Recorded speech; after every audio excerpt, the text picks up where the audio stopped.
안녕하세요. 코딩 테스트로 알고리즘 맛보기 세 번째 시간 시작해 보도록 하겠습니다. 이번 시간에는 생각한 대로 코드 구현하기 구현이라는 제목으로 강좌를 진행을 할 건데요. 그야말로 특정 알고리즘에 의거한 내용을 이야기하는 것이 아니라 생각한 내용을 바로 코드로 작성하는 그러한 내용들을 한번 다뤄보도록 하겠습니다. 그래서 첫 번째 구현의 의미가 무엇인지 어떻게 하는 게 구현인지에 대해서 이야기를 해보고요. 두 번째, 세 번째는 그에 관련되어 있는 코딩 테스트 문제 예제를 가지고 한번 풀어보도록 할게요.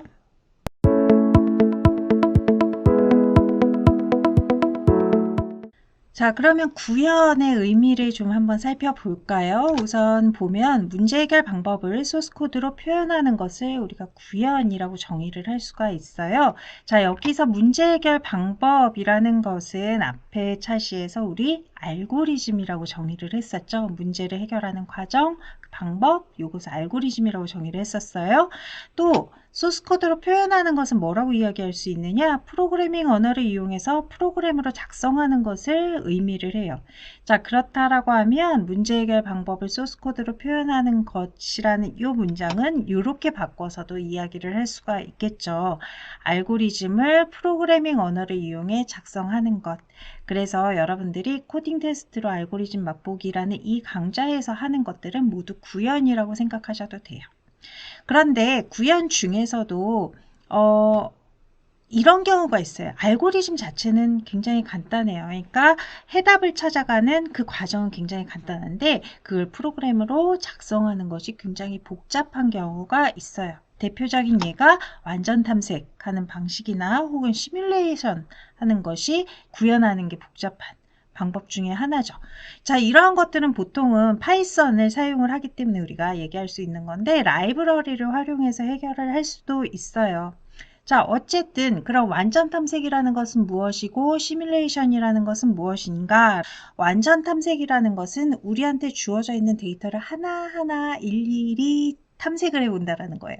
그래서 우리에게 필요한 답을 찾아내는 그러한 방식으로 진행을 하는 것이 완전 탐색이고요. 시뮬레이션이라는 것은 여러분들 그거예요. 예를 들자면 우리가 방향키로 명령을 줬을 때 그 방향키에 따라서 어떤 물체가 앞으로 가고 옆으로 가고 이렇게 지시하는 대로 움직이도록 프로그래밍을 하는 것. 요것을 우리가 시뮬레이션이라고 하거든요. 자, 이러한 것들 같은 경우에는 사실 우리 방법은 간단하잖아요. 앞에서부터 하나씩 탐색하는 거. 명령만 주면 되는 거. 굉장히 간단한데 그것을 구현을 하는 것은 좀 어려운 것들. 그러한 것들만 또 모아서 따로 구현이라는 의미로 사용을 하기도 해요. 그래서 여기서 우리가 코딩 테스트 맛보기에서 보는 것은 완전 탐색과 시뮬레이션에 해당되는 그러한 코딩 테스트 두 가지 예제를 한번 살펴보도록 하겠습니다.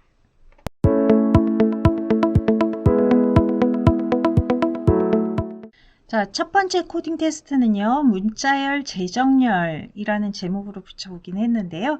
자, 이거예요. 우리한테 예를 들어서 문자와 숫자가 섞여 있는 이러한 문자열이 주어졌다라고 할게요. 자, 이 중에서 문자에 해당되는 것들은 ABC 순서대로 정렬을 하고요. 숫자에 해당되는 것들은 저 숫자들의 합, 저 1, 5, 9를 합치면 15가 되죠. 이렇게 해서 출력하도록 하는 프로그램을 작성을 하려고 해요. 그러면 뭐 간단하죠. 문자열은 문자열들끼리 모아서 정렬을 하고 이제 합을 구하면 되겠구나 라고 생각을 하면 돼요. 자, 그 프로그램을 보면 이렇습니다. 첫 번째 라인에서 데이터라는 변수에다가 인풋으로 입력을 받아요. 문자열을 입력을 받는다라는 거죠. 문자열은 문자가 여러 개가 입력이 되는 거기 때문에 리스트 타입으로 입력이 될 거고요. 또 하나 여러분들 기억을 해야 될 거 파이썬에서 input 함수는요. 숫자로 우리가 입력을 해도 문자로 문자 타입으로 입력을 받아요. 그래서 나중에 숫자로 변환하는 과정이 필요합니다. 자, 그러면 데이터라는 이제 리스트가 만들어지죠. 처음에 예제 설명하면서 제공했던 문자열 그대로 한번 써봤어요. 저렇게 입력이 들어왔다 라고 가정을 할게요. 자, 그 다음 문장을 보면은 지금 CH에서 리스트를 구성하도록 하고 있는데요. 저 문장의 의미는 뭐냐? 우리한테 주어져 있는 데이터라는 리스트 중에서 문자 하나씩 하나씩 뽑아가는데 그 중에 그것이 알파벳이면 그것을 CH라는 리스트에 넣어라 라는 거예요.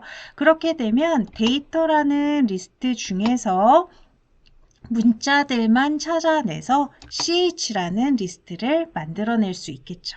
그죠? 그 다음 문장은 num이라는 리스트를 구성을 하는 거예요. 지금 보니까 데이터라는 리스트에서 문자 하나씩 하나씩 체크를 하는데 그 중에 숫자로 판단되는 것만 뽑아서 어떻게? 정수형으로 변환을 해서 num이라는 리스트를 구성을 해라 라는 거예요.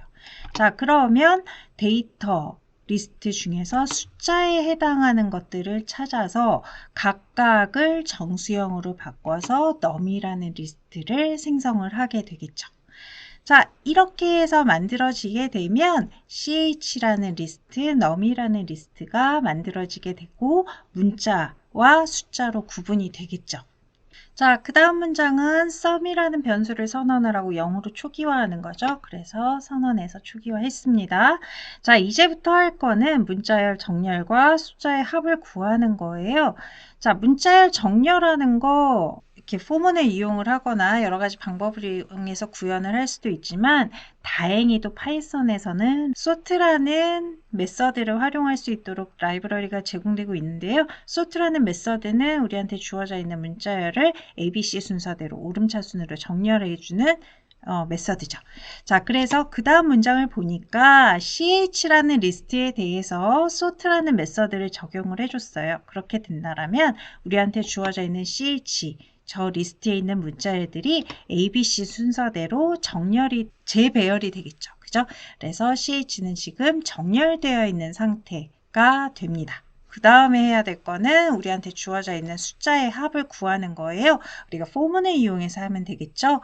그래서 sum이라는 변수를 아까 선언을 했었는데 sum이라는 변수에 누적을 시킬 거예요. 그렇게 되면 합을 구할 수가 있겠죠. 자, 그래서 num이라는 배열에 들어있는 숫자 하나하나를 더해서 sum에다가 대입을 할 건데 어떤 순서로 하느냐? num에 있는 첫 번째 원소와 sum을 더해서 sum에다 대입하고 두 번째 원소와 sum을 더해서 sum에 대입하고 세 번째 원소와 sum을 더해서 sum에다가 대입해서 최종적으로 15라는 값을 구할 수 있도록 해줍니다. 자, 그러면 우리가 목표했던 건 다 구했어요. 문자열은 오름차순으로 정렬이 되어 있고요. 숫자는 숫자끼리 모아서 그 합을 구했어요. 그럼 이제 출력만 하면 되겠죠. 자, 이렇게 해서 지금 CH에 정렬되어 있는 것을 이제 쭉 출력을 해주고 그 다음에 sum에 있는 값을 쭉 출력을 해주는 그러한 결과를 얻게 됩니다. 한번 우리 결과 실행된 거 한번 보도록 할게요. 네, 여러분들 앞에서 봤던 그 프로그램을 VS 코드에서 직접 실행을 한번 해보도록 하겠습니다. 자, 입력 받았죠? 입력 받고 아까 얘기한 대로 CH랑 num이라는 리스트는 각각 문자들과 숫자들을 구분해 놓도록 했던 리스트였어요. 그리고 sum은 이제 숫자의 합을 구하기 위한 변수였고요. CH 리스트에 대해서 sort 할 거고요. 그리고 num 리스트에 대해서 합을 구할 거고요. 그렇게 해서 출력하는 프로그램입니다. 한번 실행해 볼게요. 자, 이제 입력을 해야 돼요. 우리 아까 입력했던 내용 그대로 한번 해볼게요. x1, ga, 59, 그 다음에 qkj였던 것 같아요. 그죠? 이렇게 입력이 들어왔을 때 문자는 문자대로 정렬을 해주고 그 다음에 숫자는 숫자들의 합을 구하는 결과를 보여주면 되겠죠. 그래서 여기서 엔터를 치면 이제 입력 받아서 문자들 이렇게 정렬시켜 주고요. 숫자에 대해서 합 구해주고 이런 식으로 출력을 하게 됩니다. 자, 이런 프로그램 지금 보면 어떤 뭐 정해진 알고리즘이 있어서 우리가 그걸 그대로 적용을 시켜서 했다라기보다 우리한테 이렇게 정렬할 수 있는 라이브러리가 있다. 그리고 합을 구하기 위해선 반복문을 이용을 한다. 라는 그 방법, 과정을 코드로 직접 작성을 한 거죠. 그렇게 해서 결과를 확인할 수 있는 구현 문제 첫 번째 거 한번 확인해 봤습니다.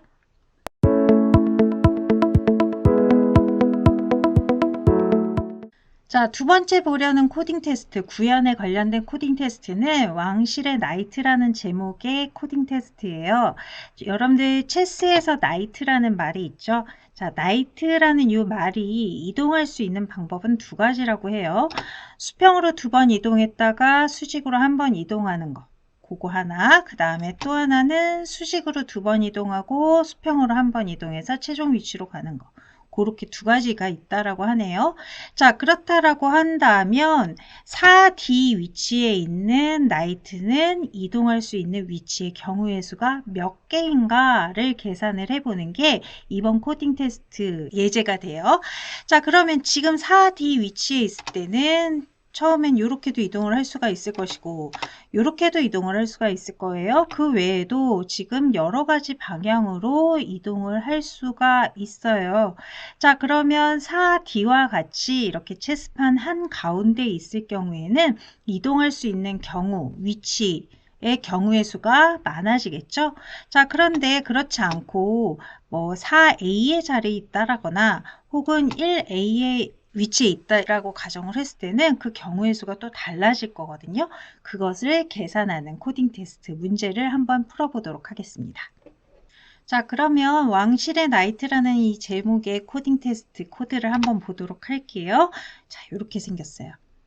첫 번째 데이터 해서 인풋 함수를 이용을 해서 입력을 받는데요. 이거는 현재 나이트의 위치를 입력을 받을 거예요. 근데 제가 앞에서 설명을 할 때 4D 뭐 이렇게 위치를 얘기를 했는데 지금 코드상 보니까 열 번호를 먼저 얘기를 해야 될 것 같아요. 그래서 D4로 입력을 했다라고 가정을 할게요. 자, 가정이 아니라 현재 위치가 그렇죠? 그죠? 현재 위치가 D4에 위치하고 있기 때문에 데이터에는 D4라는 값이 입력이 될 거예요. 자, 그러면 D4에서 행번호와 열번호를 구분을 해줘야 될 거란 말이에요. 그래서 로우와 콜이라는 변수에 각각 구분해서 넣어줄 건데 로우는 행번호를 얘기를 하겠죠. 지금 행번호 같은 경우엔 4이기 때문에 우리가 아까 입력받았던 데이터 D4 중에 두 번째 위치, 1번 인덱스 위치에 있는 4라는 값을 정수형으로 변환해서 대입하도록 했습니다. 자, 그 다음에 콜이라는 값은 D 값이 들어갈 거예요. 그런데 문제는 D가 문자죠. 근데 우리가 위치 값을 계산을 해야 되기 때문에 문자 가지고 계산하기가 쉽지 않을 거예요. 그러면 문자에 해당하는 숫자를 우리가 계산해 내야 되는데 그러기 위해선 ORD라는 요 함수를 이용을 해서 숫자 값을 찾아낼 수가 있어요. ORD라는 함수는 뭐냐? 저 가로 안에 들어가 있는 해당하는 문자의 ASCII 코드 값을 구하는 게 ORD라는 함수예요. 그래서 D0 그러면 아까 D4를 입력을 했으니까 D겠죠? 미안해요. 데이터 0 위치라면 D4 중에서 D를 의미를 하는데 D의 ASCII 코드 값 100이거든요. 100을 저기서 찾아낼 거고요.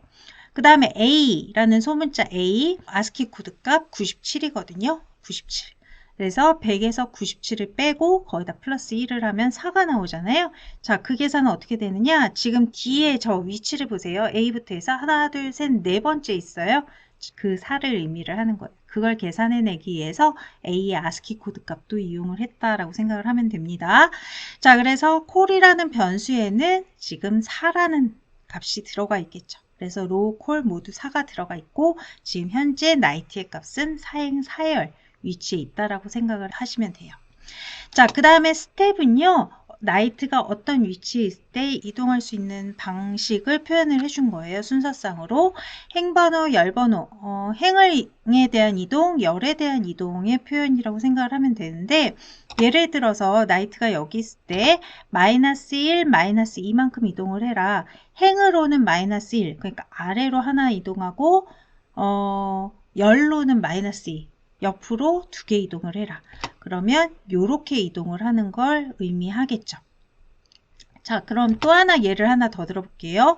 2, 1, 2행 1열만큼 이동을 해라 라는 걸 의미해요. 그래서 두 번 위로 이동하고 한 번 옆으로 이동하고 이렇게 되는 거죠. 그래서 지금 스택 같은 경우에는 나이트가 이동할 수 있는 모든 경우들을 순서상으로 행과 열 번호의 순서상으로 표현을 한 것이다 라고 생각을 하면 되겠습니다. 자, 그 다음에 result라는 변수요. 이거는 이 나이트가 몇 번 이동을 하는지 계산을 하기 위한 변수예요. 그래서 선언하고 0으로 초기화해 줬고요. 자, 이제 포문을 이용을 해서 나이트가 현재 위치에서 몇 군데나 이동을 할 수 있는지를 계산을 해야 되겠죠. 자, 여기서 넥스트로 넥스트 컬 하게 되면 요 현재 위치에서 S0의 값, S1의 값을 더 계산을 이용을 해서 현재 위치에서 어디로 이동했는지를 찾아내는 계산이라고 생각을 하면 돼요. 예를 들어서 스텝에 마이너스 1, 마이너스 2 순서쌍을 받아서 이동을 하려고 한다라고 한다라면 행의 값은 마이너스 1을 해줘야 되고 열의 값은 마이너스 2를 해서 이동을 시켜주면 되겠죠. 자, 그런 식으로 스텝에 있는 리스트의 그 순서쌍들을 계속 반복해서 적용시키면서 나이트를 이동을 해봅니다. 이동을 한번 할 때마다 뭘 체크를 하느냐?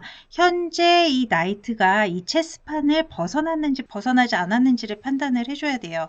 벗어났으면 이동할 수 없는 거기 때문에 리절트 값을 증가시키면 안 되겠죠. 그 벗어나지 않았을 때 리절트 값을 증가시키면 돼요. 그래서 지금 저 if문 안에 있는 조건문들은 지금 이 범위를 벗어나는지 벗어나지 않는지를 판단하기 위한 조건문이에요. 그래서 next row가 1보다 크거나 같고 next row가 8보다 작거나 같다라고 하면 현재 체스의 행의 범위를 얘가 벗어났는지 안 벗어났는지를 알 수가 있겠죠. 안 벗어났을 때만 리절트를 1을 증가시켜서 이동한 경우를 계산을 하면 되겠죠. 자, 그렇게 해서 최종적으로 결과를 출력을 하게 됩니다. 그러면 현재 나이트는 D4의 위치에 있기 때문에 현재 나이트가 이동할 수 있는 위치의 경우의 수는 총 이렇게 8개가 될 거예요. 그죠? 그래서 8이라는 결과를 출력을 할 거고요. 만약에 이 위치에 있었다, A1의 자리에 있었다 라고 한다라면 이렇게 2개의 위치가 되겠죠. 그래서 2라는 결과를 출력을 하게 될 거예요. 자, 그러면 실제적으로 코드를 한번 실행시켜서 결과 화면까지 한번 확인해 보도록 하겠습니다. 자, 이 코드는 방금 여러분들 한번 정리해 봤던 그 코드와 같아요. 나이트의 위치값 입력받고요. 그것을 각각 행과 열번호로 구분을 해 놓고 요거는 나이트가 이동할 수 있는 모든 경우를 순서상 행번호, 열번호 이동으로 순서상으로 표현을 해준 거고 이제 리절트 같은 경우엔 경우의 값들을 계산을 하기 위한 카운트하기 위한 변수 그 다음에 포문을 이용을 해서 이동을 하면서 체스판의 범위를 벗어나는지 안 벗어나는지에 따라서 경우를 더하거나 더하지 않거나 이렇게 하는 부분이에요. 그래서 한번 실행을 해 볼게요. 자, 여기서 이제 나이트 위치를 입력을 해야 되겠죠? D4부터 입력을 해볼게요. 자, 입력하면 이동할 수 있는 위치가 8개이다 라는 거를 보여주고 있고요. 한 번 더 해볼까요? A1이었죠? A1은 아까 2군데 이동할 수 있었어요. 그래서 계산을 해보면 2군데. 이렇게 계산을 하는 방식입니다. 자, 이게 왕실 나이트의 코드였어요. 한번 정리를 해보고요. 구현이라는 거 그야말로 생각하는 방식 그대로 코드로 옮겨 놓는 거였죠. 그거 우리가 2가지 코드를 이용을 해서 정리를 해봤습니다. 자, 다음 시간에는요. 당장 좋은 거 선택하기 그리디 알고리즘이라는 제목으로 우선 주어져 있는 조건 중에 가장 좋은 거 선택하면서 문제를 해결해가는 알고리즘을 한번 공부해 보려고 해요. 그래서 그리디 알고리즘 보고 관련된 코딩 테스트 한번 풀어보도록 하겠습니다. 이번 시간 수고 많으셨습니다.